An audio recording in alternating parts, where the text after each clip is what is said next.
My name is Alex Sarlin, and I am the founder and CEO of EdTech Insiders, as well as the head of discovery program at Cambiar Education. I work with education technology companies of all kinds, of all sizes, and I'm really excited to speak to this AI Summit today. I've also worked at a number of places in the past that have informed my opinion on AI and where we're all going. So let's jump in.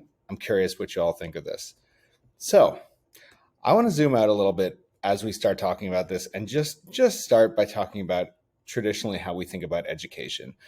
This is sort of my personal definition. Everybody has their own.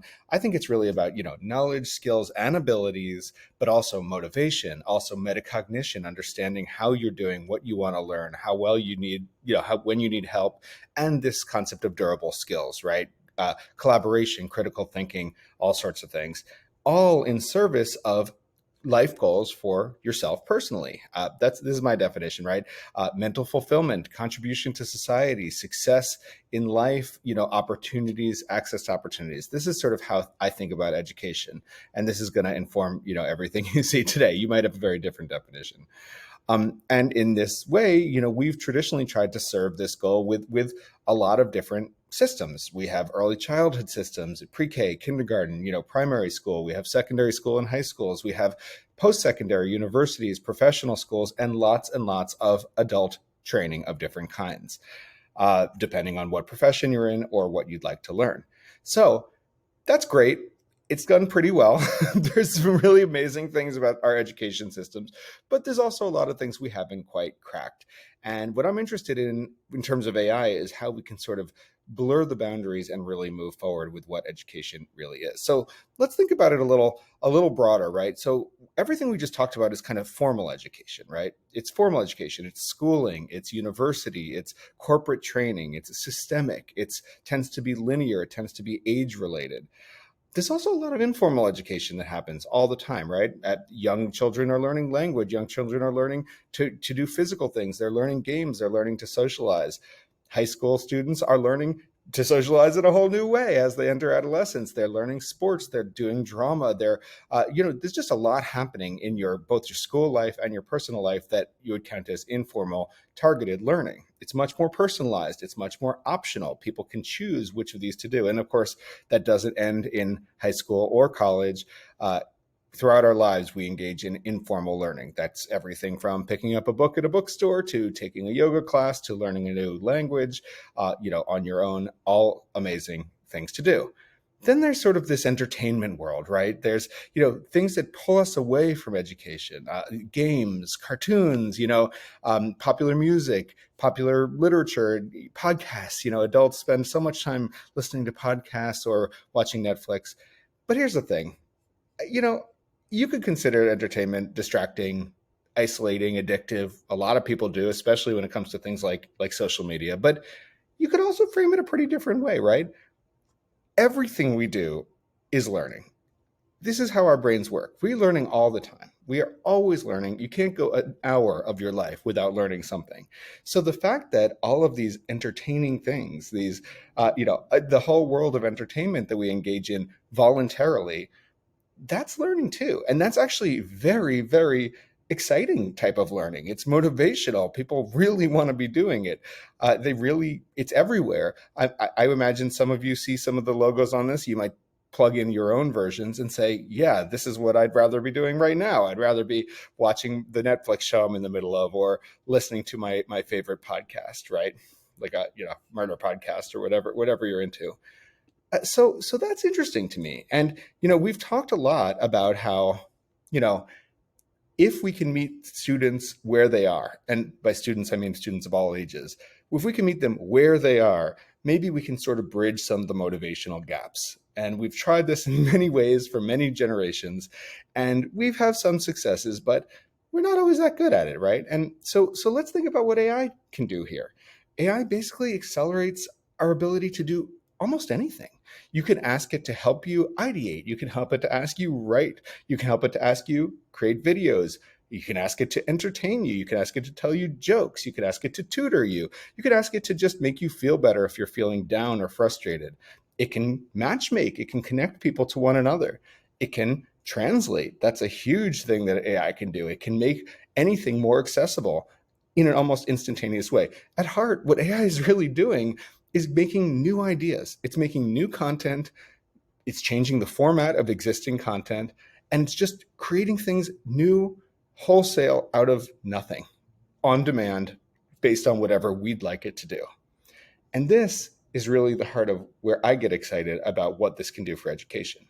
So some of you may have heard of this project. This is a project out of UC Irvine in California. They call it Fraction Ball. And the idea of it, it's a brilliant idea. The idea of it is, what if you took a activity people are doing for fun? It's social, it's collaborative, it's something people want to be doing. It's basketball. It's basketball on the playground. And what if you superimposed on it this idea of fractions learning? So depending on where you take a shot from the court, you're going to get, instead of 2 or 3 points, you're going to get a quarter of a point, a half a point, 3/4 of a point. And this on the side here is the scoreboard. So when somebody hits a half point, somebody, you're measuring that they're going a half point up. Maybe it's 3/4 of a point up, and you're playing a game that way. Incredibly interesting idea. And the early studies have been pretty successful on this. You see people getting fractions learning, which is, as we all know, one of the biggest, bottleneck subjects for a math understanding. People are learning this in a way that feels much more casual, much more fun, much more interesting, and much more sort of intrinsically motivational. So this is a great idea, but whether or not you've heard of this, I bet you can't name 10 more ideas that have this level of elegance in bringing together what people want to be doing and what people, have to be doing to stay with the standards, to get to the next level of education, to open up our opportunities to college, or to even just advance a grade level. The formal systemic education and really casual, entertainment-based, open-ended learning don't often come together. So let's look at these two sides of the education spectrum. Could we put some of these ideas together? Could we take, multiplayer games or apps that kids absolutely love doing and use it to teach core subjects like reading and decoding? Yes, this has been tried a lot. If you go to the App Store right now, you probably find 200 apps that say they're going to teach you decoding through an exciting game or gamification. But do they work? Not quite yet. Are they really, really fun, or are they really, really proving out the educational values? Not quite yet. We don't know. I haven't seen a lot saying that there's, any one answer that is truly working here that hits both sides of this. It's as fun, as motivational, as exciting as the best games, but as educational as the best educational experiences. Now, this doesn't mean replacing a teacher. It just means creating new experiences that can put the pieces together. Could we teach high school algebra through social media? And not only social media, but the type of social media that gets people very excited about social media, the type of social media that makes teenagers spend the average of hours a day on TikTok or Instagram. We consider this a distraction. We consider this pulling people away from education. And right now, it usually is. It's still learning, but certainly not education. Could it be? Could it be made in service of actual formal education and valuable outcomes? Could we teach career readiness or skills training through the generation of Netflix shows on demand that are binge worthy, that are so much fun, that have your favorite actors, that have amazing stories, but when you turn it on, and you're actually learning the things you need to know? Is it possible? I would say it is now. I think that that's the moonshot of AI. I think the moonshot of AI, personally, is that this dream we've had as educators for generations of putting together things students actually love and want to do, regardless of whether they're being guided or pushed to do it, and the type of learning that we know is going to be really good for them, important for them, for their life outcomes. Could these things come together? I think with AI, they can. So want to also pitch one thing that I'd love everybody to see. This is totally free. We don't get any money from this, but we've been trying our best to collect as many AI tools in education that are out there as we can, and put them into one database. We have about 350, and we're adding them every day.